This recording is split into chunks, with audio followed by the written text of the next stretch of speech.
म यहाँ कुनै नेता बन्न आएको होइन, म कुनै पदको लोभले गर्दाखेरि पनि यहाँ आएको होइन, म तपाईँहरूको सेवामा जोडिन आएको। तपाईँहरूको एक एक सल्लाह सुझावलाई लिएर मैले अगाडि काम गर्नेछु। म कुनै नेता भएर होइन, तपाईँहरूको छोरा भाइ भतिजा भएर काम गर्नेछु। यो मेरो तर्फबाट तपाईँहरूलाई बाचा भयो। म उपनिर्वाचनको विषयलाई म अझै पनि सम्झना छ मलाई।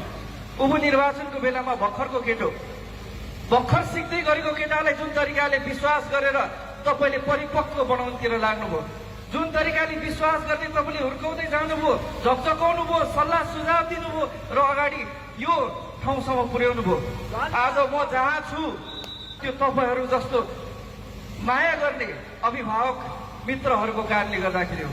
त्यही कारणले गर्दाखेरि जुन सन्तानलाई आमा बुवाले हुर्काएर परवरिश गरेर त्यो ठाउँसम्म पुर्यायो, त्यही छोरा, त्यही भाइ, त्यही भतिजा, त्यही परिवारको सदस्य सुहाङ नेम्बाङ हो।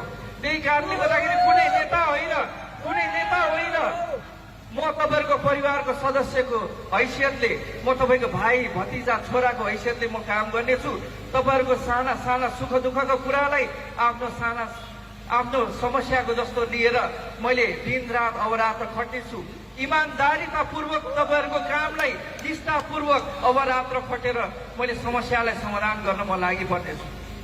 र यसमा म अर्को प्रतिबद्धता पनि के जनाउँछु भने तपाईँहरूको जुन चाहिँ माया, तपाईँहरूको जुन चाहिँ सद्भाव छ, तपाईँहरूको अहिलेसम्मको जुन विश्वास छ, म त्यस कारणले गर्दाखेरि त्यसैको आडमा म कसैको दबावमा आउँदिन।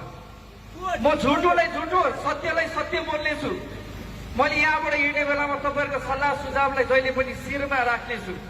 म शिरमा राखेर हिँडिरहँदाखेरि तपाईँहरूको एक एक समस्यालाई समाधान गर्ने बेलामा मैले तपाईँलाई कुनै पनि सङ्कोच हुने अवस्था सिर्जना गर्दिनँ। तर तपाईँलाई म यति बाचा गर्छु, त्यो संसदमा समितिमा जब हामी बोल्छौँ, तपाईँहरूको एक एक पदको मूल्याङ्कन हुने गरेर काम गर्छौँ, तपाईँहरूले दिनुभएको सल्लाह सुझावलाई लिएर अगाडि बढ्छौँ। हामी नम्बरमा सानो होलौ, तर यति साह्रो गरिदिन्छौँ कि तपाईँहरूको आवाज केन्द्रमा सुनिन्छ।